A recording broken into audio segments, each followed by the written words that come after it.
Hello, twongeye kubaha ikaze kuri channel yacu. Niba utarakora subscribe, ikore udushyigikire. Uyu munsi tugiye kureba imirongo yo muri Bibiliya ivuga ku gukira indwara. Yakobo 5:15 kandi isengesho ryo kwizera rizakiza umurwayi umwami amuhagurutse, kandi naba yarakoze ibyaha azaba abibabariwe. Yeremiya 17:14 Nkiza Uwiteka nzabona gukira, undokore nzarokoka kuko ari wowe shimwe ryanjye. Gutegeka kwa 2:7-15 Uwiteka azagukuraho indwara zose, ntazaguteza n'imwe muri za ndwara mbi z'Abanyegiputa uzi, ahubwo azaziteza abakwanga bose.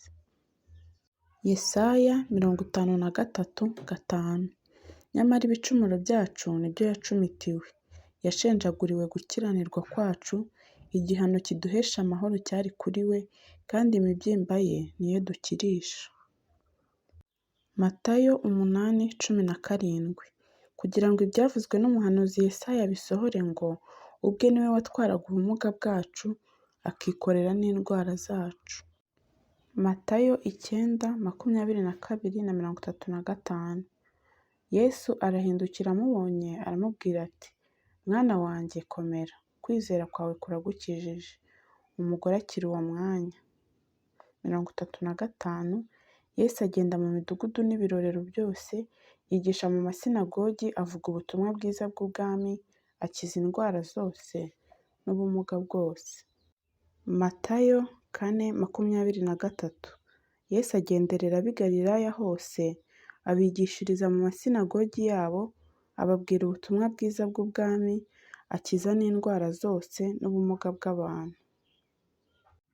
Matayo 19:2 Abantu benshi baramukurikira, abakirizayo. Matayo 17:18 Yesu aramucyaha, dayimoni amuvamo. Umuhungu aherako arakira. Matayo 14:14 Yomotse abona abantu benshi arabababarira, abakiriza abarwayi. Yohana 6:2 Iteraniro ry'abantu benshi riramukurikira, kuko babonye ibimenyetso yakoreye abarwayi. Mariko 1:30-31 Ubwo nyirabukwe wa Simoni yari aryamye arwaye ubuganga, nuko bamubwira ibye. Araza amufata ukuboko aramubyutsa, ubuganga bumuvamo arabazimanira. Mariko 3:10 Kuko yakijije benshi, nicyo cyatumye abari bafite ibyago bose bamugwira ngo bamukoreho. Mariko 6:13 Birukana abadayimoni benshi, basiga amavuta abarwayi benshi barakira. Mariko 5:34 Aramubwira ati, "Mwana wanjye, kwizera kwawe kuragukijije, wigendere amahoro, ukire rwose icyago cyawe." Mariko 10:52 Yesu arayibwira ati, "Igendere, kwizera kwawe kuragukijije." Uwo mwanya arahumuka, amukurikira mu nzira. Luka 5:15 Nyamara inkuru ye irushaho kwamamara, iteraniro ry'abantu benshi riteranira kumwumva no gukizwa indwara zabo. Luka 8:50 Ariko Yesu abyumvise aramusubiza ati, "Witinya, izere gusa, arakira." Luka 9:11 Abantu babimenye baramukurikira, arabakira, avugana nabo iby'ubwami bw'Imana, n'abashaka gukizwa arabakiza. Luka 10:19 Dore mbahaye ubutware bwo kujya mukandagira inzoka na sikoropiyo n'imbaraga z'umwanzi zose, kandi nta kintu kizagira icyo kibatwara rwose. Luka 14:4 Maze baraceceka, amukoraho aramukiza, aramusezerera. Luka 17:15 Umwe muri bo abonye akize, agaruka ahimbaza Imana n'ijwi rirenga. Zaburi 107:20 akohereza ijambo rye akabakiza indwara, akabakiza kwinjira mu mva zabo.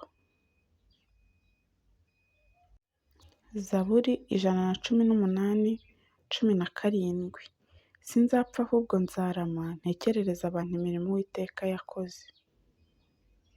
Ibyakozwe n'Intumwa 4:22 kuko uwo muntu wakorewe icyo kimenyetso cyo kumukiza yari ashagije imyaka 40 avutse.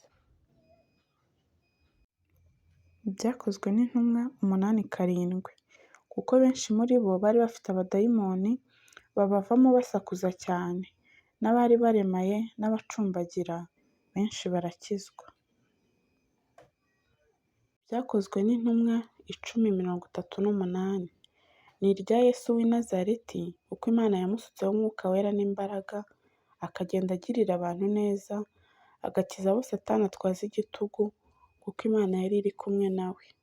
Byakozwe n'Intumwa 28:8 se wa Pubiriyo yari arwaye ubuganga na macinya, nuko Pawulo yinjira mu nzu ye arasenga, amurambikaho ibiganza aramukiza. Abakorinto ba mbere 12:9 undi agaheshwa n'uwo mwuka kwizera, undi agaheshwa n'uwo mwuka impano yo gukiza indwara. Abakorinto ba kabiri 5:17 umuntu wese iyo ari muri Kristo aba ari icyaremwe gishya, ibya kera biba bishize, dore byose biba bihindutse bishya. Abaheburayo 12:13 kandi muharurire ibirenge byanyu inzira zigororotse, kugira ngo ikirenge gicumbagira kidakuka rwose, ahubwo gikire. Itangiriro 20:17 Aburahamu asaba Imana ikiza Abimeleki n'umugore we n'abaja be barabyara. Mariko 11:24 nicyo gitumye mbabwira nti ibyo musaba byose mubishyizeho umutima, mwizere yuko mubihawe kandi muzabibona.